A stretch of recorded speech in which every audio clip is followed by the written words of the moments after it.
Picture this. It's 1967, and Chevrolet engineers are huddled in a Detroit conference room staring at rule books for the Sports Car Club of America's Trans Am series. The rules are simple, but brutal. Engines can't exceed 305 cubic inches. Ford's already dominating with their Mustang, Plymouth's bringing the Barracuda, and Chevy? They've got the Camaro, but their smallest V8 is 327 cubic inches, 22 cubic inches too big.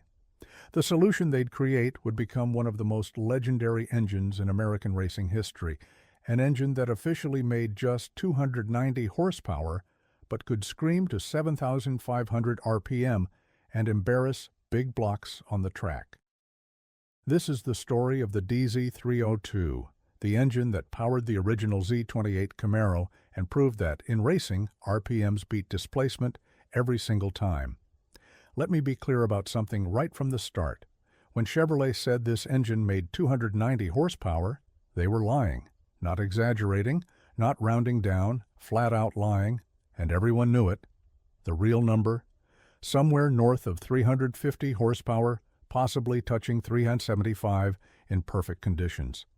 But Chevy had their reasons for this deception, and we'll get to those in a minute.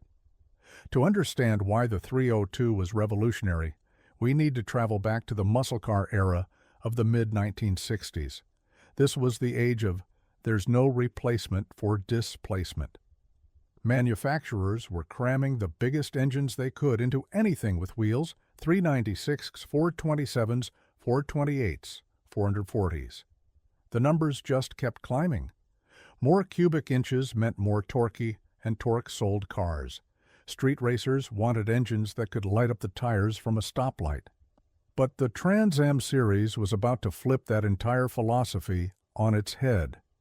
The Trans Am Racing Series launched in 1966 as a showcase for pony cars, those compact sporty coupes that were taking over American roads. But here's where it got interesting. The SCCA wanted these to be production-based race cars, not purpose-built racing machines with license plates. So they created the 5-liter rule. Your engine couldn't exceed 305 cubic inches, and you had to sell at least 1,000 street versions to the public to qualify. This was supposed to keep things reasonable. Instead, it sparked one of the most intense engineering battles in racing history. Ford had a head start. They'd been racing the Mustang since 1964 and had their 289 cubic inch V8 ready to go. It slipped under the displacement limit with room to spare. Chrysler could destroke their 340 to 305 inches for the AAR CUDA. But Chevrolet was stuck. Their small block lineup jumped from the 283 straight to the 327. They needed something in between, and they needed it fast. The solution came from Vince Piggins, one of Chevrolet's most brilliant performance engineers. His idea was elegant in its simplicity. Take the 327 block and stuff in the crankshaft from a 283. The 327 had a 4-inch bore. The 283's crankshaft had a 3-inch stroke. Do the math. 4 inches bore times 3 inches stroke times 8 cylinders equals 302.4 cubic inches. Just barely legal. But here's where it gets interesting. This wasn't just a parts bin special. Chevrolet's engineers saw an opportunity to build something special. See, a short stroke meant the pistons didn't have to travel as far up and down in the cylinders. Less travel meant less stress at high RPM, and less stress meant they could rev this thing to the moon. The magic started with the heads.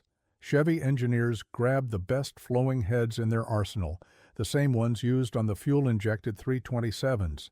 These had bigger valves than standard small block heads, 2.2-inch intakes, and 1.60-inch exhausts.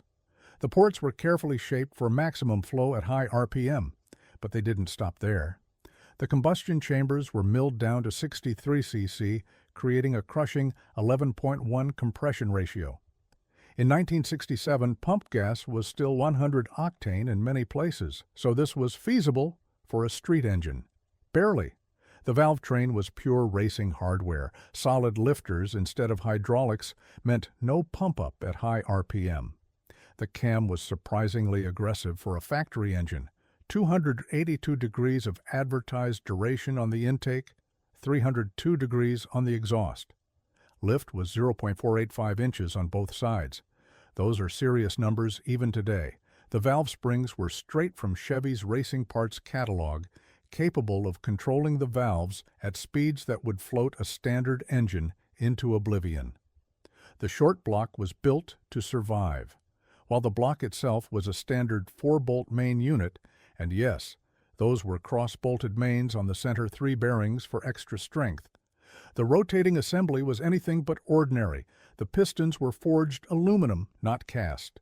The connecting rods were forged steel, shot-peened for strength. The crankshaft was forged steel, carefully balanced for high RPM operation. Even the harmonic balancer was a special unit, designed to control vibrations at engine speeds most small blocks would never see. But the real party trick was the intake system. Chevrolet fitted a massive 800 CFM Holley 4-barrel carburetor on top of a high-rise aluminum intake manifold. That carburetor was bigger than what most big blocks were running. On a 302 cubic inch engine, it seemed absolutely ridiculous, until you understood what this engine was really about. Think about it this way. Most street engines of the era peaked at around 5,000 to 5,500 RPM. The 302 was just getting started at 5,500. Peak horsepower came at 6,800 RPM. But the engine would keep pulling hard past 7,000, past 7,200, all the way to 7,500 RPM, where the valve springs finally said, enough. In racing trim, with stronger springs and more aggressive cams, these engines regularly saw 8,000 RPM and lived to tell about it. The sound was unlike anything else Chevrolet made. While big blocks rumbled and thumped with their lazy, torque-heavy firing pulses, the 302 screamed. It had a sharp, angry bark that rose to a mechanical shriek at full throttle. It sounded more like a Ferrari V12 than an American V8, and that was exactly the point. Now, about that 290 horsepower rating. This was pure gamesmanship. The SCCA had implemented a system where cars were classified by their power-to-weight ratio. Lower official horsepower meant a better classification, which meant a better chance at winning. So Chevrolet tested the engine with every possible handicap. They used restrictive exhaust manifolds instead of the headers that would actually be used in racing. They tested in conditions that minimized power output. They did everything legally possible to sandbag the numbers. Independent dyno tests of stock 302s with proper tuning regularly showed 350 to 365 horsepower. Some particularly strong examples touched 375. With headers, proper jetting, and optimal timing, 385 to 390 was achievable without any internal modifications. In full racing trim with high compression pistons, Wilder cams, and ported heads, 400 to 425 horsepower was common. Some full-tilt racing versions exceeded 450 horsepower from 302 cubic inches. The first Z28s hit the streets in December 1966 as 1967 models. Chevrolet needed to build 1,000 to qualify for Trans Am racing, but they barely managed to move 602 that first year. The problem wasn't the engine, it was the package. The Z28 was expensive, adding nearly $800 to the base Camaro's price. That's about $7,000 in today's money. It also came with mandatory options like front disc brakes, special suspension, and close-ratio 4-speed transmission. No automatics allowed. This wasn't a boulevard cruiser, it was a barely streetable race car. And that's exactly what made it legendary on the track. The 1967 Trans Am season saw the Z28 Camaros struggle initially as teams learned how to extract maximum performance from the high-winding 302. But by mid-season, they were giving the dominant Mustangs serious competition. Mark Donohue, driving for Roger Penske, was particularly successful, proving that the Z28 had the goods. The 1968 season was even better. Chevrolet built 799 Z28s that year, easily clearing the homologation requirements. On track, the Penske team dominated, with Donahue winning 10 out of 13 races and securing the Trans Am championship. The secret wasn't just the engine's power, though that certainly helped. It was how the engine made its power. Let me explain the physics here. Torque is what accelerates you, but horsepower is what maintains speed. More importantly, horsepower is torque multiplied by RPM divided by 5,252. So even if your torque is lower, if you can maintain it at much higher RPM, you make more horsepower. The 302 might have made less torque than a big block at 3,000 RPM, but it was still pulling hard at 7,000 RPM, where the big block had long since run out of breath. On a road course, this was devastating.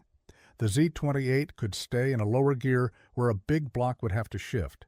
Lower gear meant more multiplication of that torque through the transmission and rear end. The engine's willingness to rev also meant drivers could be more aggressive with their shift points, keeping the engine in its sweet spot between 5,500 and 7,500 RPM, where it made its best power. The 302's influence extended far beyond the track. It proved to Chevrolet that there was a market for high-revving, sophisticated performance engines. It showed that American manufacturers could build engines that competed on more than just displacement. It demonstrated that racing really did improve the breed, with technologies developed for the 302 filtering down to other Chevrolet engines. But perhaps most importantly, it created a template that would be followed for decades. The idea of taking a larger bore with a shorter stroke to create a high-revving screamer became standard practice in performance circles. The Honda S2000's F20C engine, which revved to 9,000 RPM from the factory, followed the same over-square philosophy. The Ferrari 458's 4.5-liter V8, screaming to 9,000 RPM, used the same principles Chevrolet pioneered with the 302. The 302 also taught Chevrolet valuable lessons about durability at high RPM. The cross-bolted main caps, forged rotating assembly, and solid lifter valve train became blueprints for future performance engines.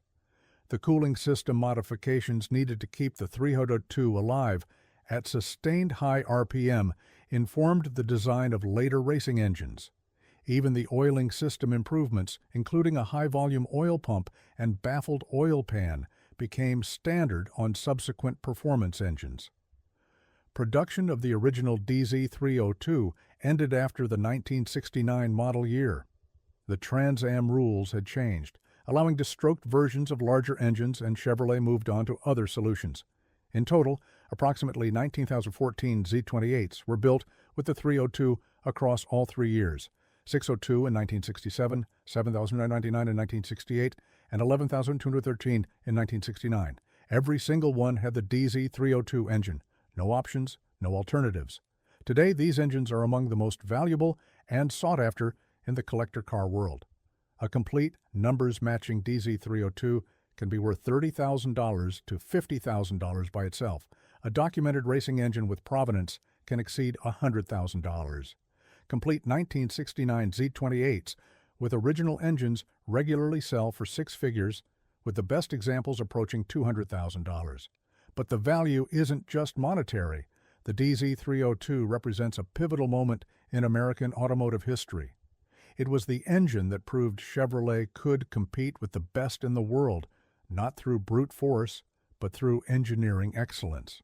It showed that American engineers could build sophisticated, high-revving engines that rivaled anything from Europe or Japan. The technology pioneered in the 302 lived on in countless forms. The concept of a short-stroke, high-revving small block would be revisited again and again. The 1970-1972 LT1 350, which many consider the ultimate evolution of the classic small block, incorporated many lessons learned from the 302. The cross-bolted mains would appear on high-performance small blocks throughout the 1970s and beyond. The high-flow cylinder heads became the template for every performance head Chevrolet would produce. Even today, the influence persists. The current LT6 engine in the C8 Corvette Z06, a 5.5-liter flat-plane crank V8 that revs to 8,600 RPM, is a spiritual descendant of the 302. It follows the same philosophy: sophisticated engineering, high RPM capability, and power through engine speed rather than displacement. The LT6 makes 670 horsepower from 333 cubic inches. The DZ302 made 400-plus horsepower from 302 cubic inches in race trim. Adjusted for 50 years of technological advancement, they're remarkably similar in concept. What made the 302 truly special wasn't just its specifications or its racing success. It was what it represented.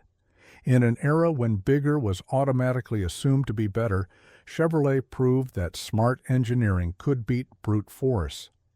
They showed that there was more than one way to make power, and that sophistication could triumph over simplicity.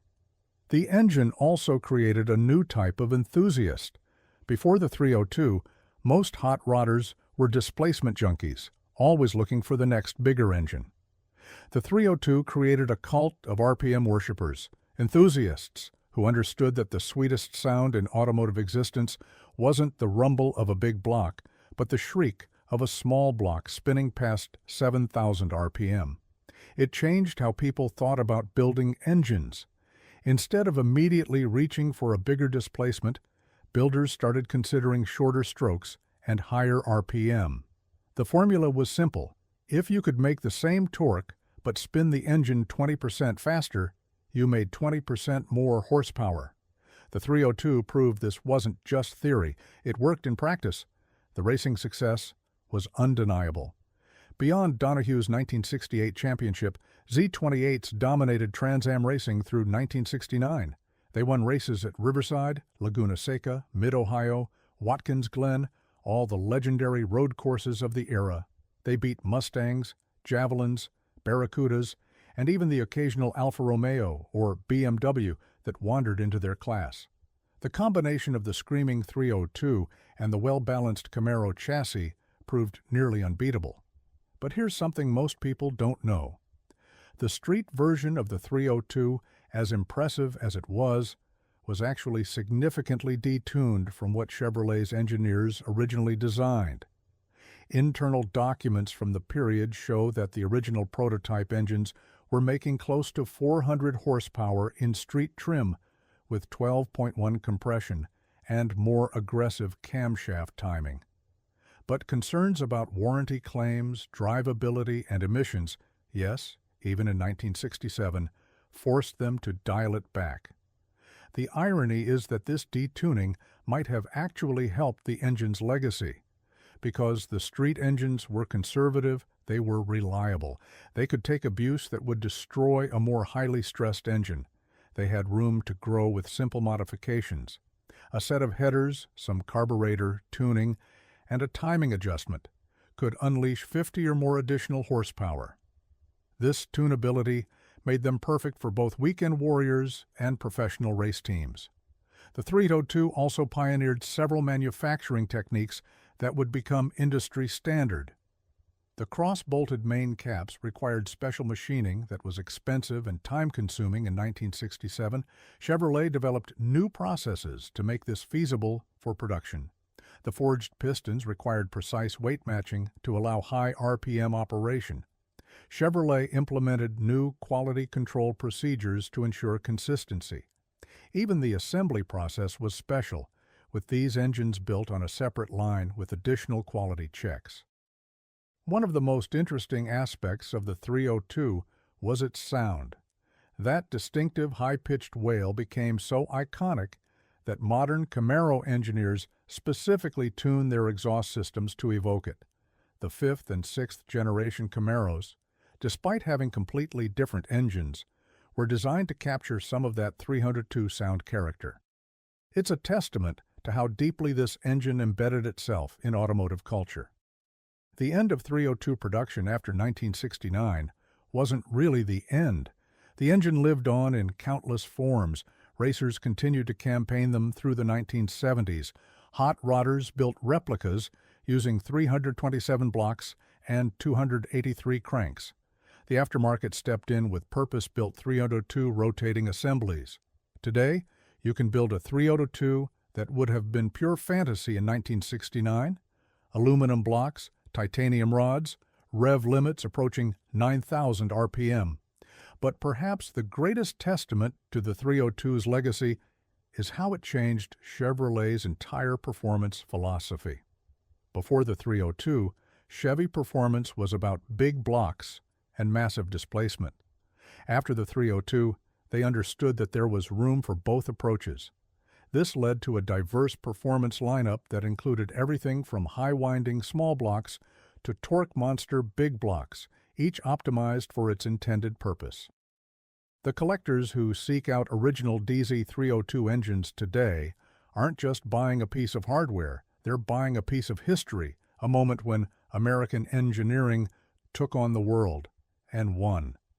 They're buying the engine that proved RPM could beat displacement, that sophistication could triumph over size, that David could indeed beat Goliath if David was spinning at 7,500 RPM.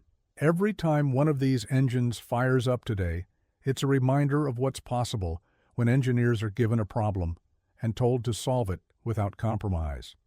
The 302 wasn't just an engine, it was a statement, a declaration that American performance had grown up, that it could compete on any terms, by any rules, against any competition. The numbers tell part of the story. 290 horsepower officially, 350 plus in reality. 7,500 RPM capability from the factory, 8,000 plus in race trim. 302 cubic inches, creating more power than big blocks twice its size, at least at the top end. But the real story is bigger than numbers. It's about innovation, determination, and the relentless pursuit of performance through engineering excellence rather than brute force. So the next time you hear someone say, "There's no replacement for displacement," remind them of the DZ302. Remind them of the engine that revved to 7,500 RPM and embarrassed big blocks on racetracks across America.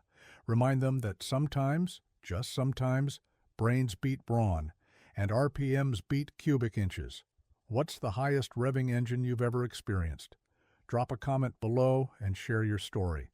And if you enjoyed this deep dive into one of Chevrolet's most legendary engines, make sure to subscribe because we're just getting started exploring the engineering marvels that changed automotive history.